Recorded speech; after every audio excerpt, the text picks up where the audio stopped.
Sunny Mori of the DMK. Now, it's shameful what happened in the Maharashtra State Assembly. There was no reason for that kind of violence. It was unacceptable behavior. But on the other hand, as a party that has vociferously defended Tamil language, that has been in the forefront of anti-Hindi agitations, would you say that an MLA who is elected from a state, who has his political life in the state, should speak the language of the state? I definitely think that people's representatives should be able to speak the language of the state in order to understand what the people try to say and to communicate. That's basic. And of course, but nobody can accept what happened yesterday, because nobody can take law into their hands and behave so badly. That is not acceptable. But I think people who are representatives of the people should be able to communicate and understand the language of the state they belong to.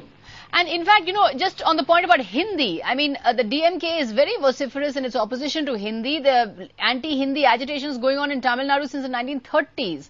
And it was actually the opposition... We are not against the language Hindi. We are not against the language Hindi. We are only against imposing a language on the state. So there is a difference between that. We are not against any language. You're not against Hindi, but don't you think that Hindi unnecessarily has acquired a certain preeminent position in India? That, you have to speak Hindi. Asking for... Pardon? That Hindi is seen as a national language, Hindi is seen as the Rashtra Bhasha, whereas in fact it's a new language. Many Tamil activists would argue that Tamil is older by thousands of years from Hindi. So why should Hindi have the kind of status that it has in India? So that's exactly what the DMK stand is. That's what we are saying, that there are so many other languages which also have to be made official languages of the country.